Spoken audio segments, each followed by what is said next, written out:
Pagod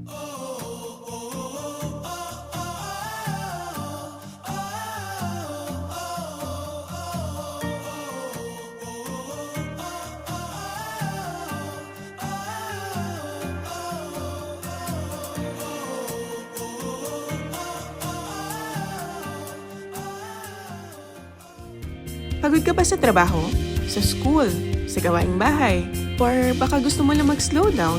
Baka ito na yung sign na kailangan mo magpahinga. So tara, samahan nyo kami mag-camping sa isa sa pinakamalamig na lugar dito sa Luzon, Atok, Benguet. Alam niyo yung kakaiba dito sa trip namin na to? Ay yung gagamit kami ng PHEV. Malakas actually yung konsumo pag uphill, pero sana makompensate pag downhill na. Isang full tank tsaka isang full charge, tignan natin kung may matitira pa. 1,000 kilometers yung combined range nito kaya confident pa rin kaming makakauwi. So tara!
Next stopover muna kami dito sa Our Northern Home Coffee House. Unfortunately, hindi daw available yung second floor due to a private event.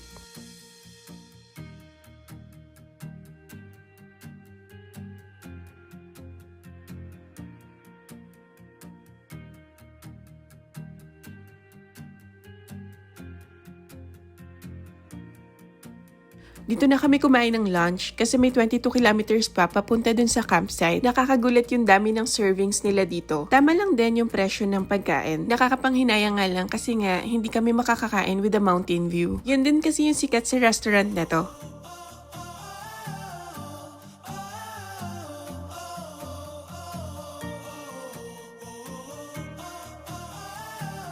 Yung mga natirang pagkain is tinake out na lang namin. So tara, konting biyahe na lang.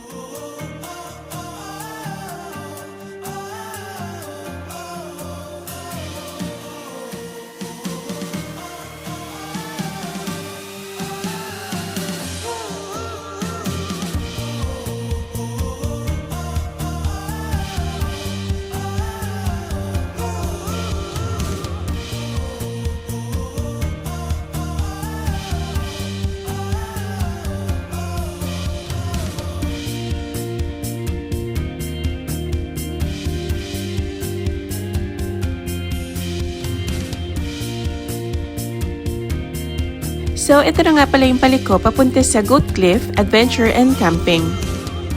Honestly, ito yung moment na gusto na naming umatras. Hindi kasi namin sure kung naliligaw na ba kami.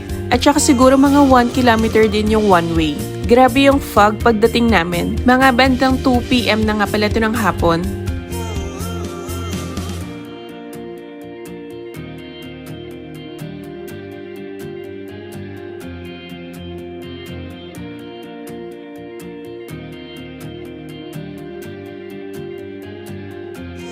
At this moment, wala ka talagang makikitang view.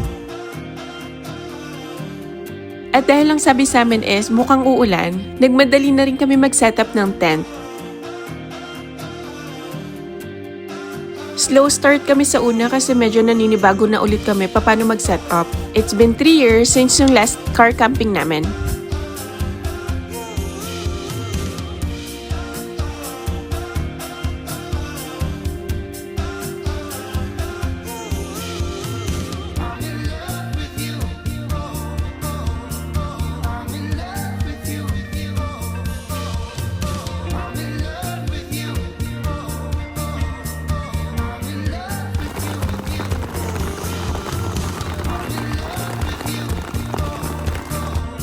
Saglit lang din yung ulan, nakatulugan lang din namin.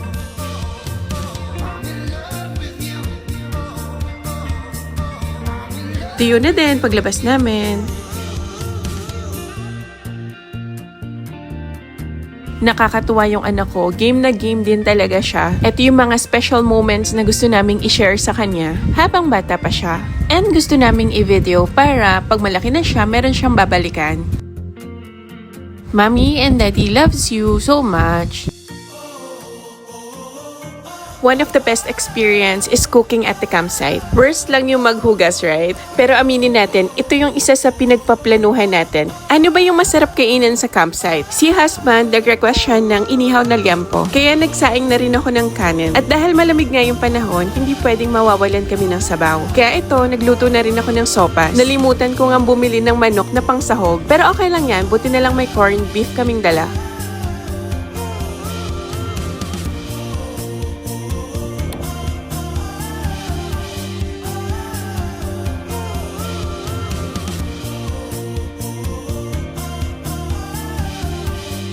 Kain po tayo!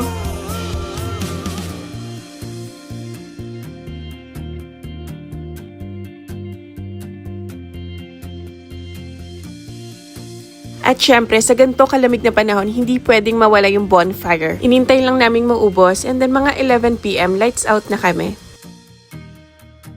The next day, ito na yung bumungad sa amin. Ang ganda ng sea of clouds dyan.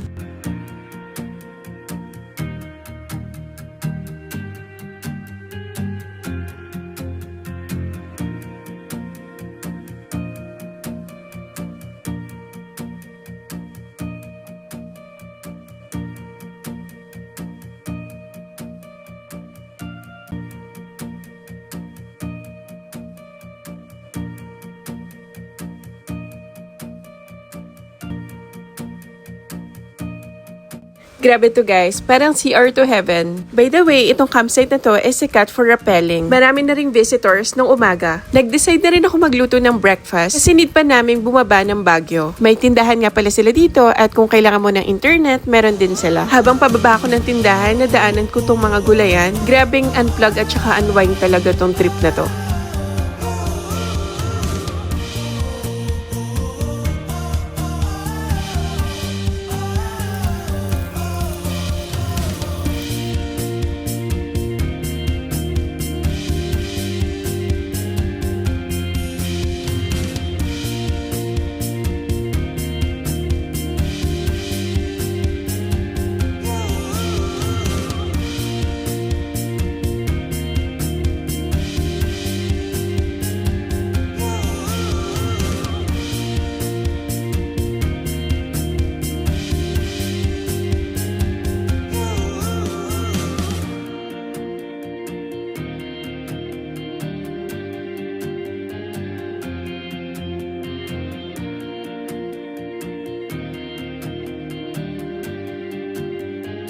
At bago nga kami umalis, meron kaming 19% ng battery at 64% ng gas. Baka meron pa kayong marirecommend na magagandang campsite. Please comment down below and subscribe na din. Thank you!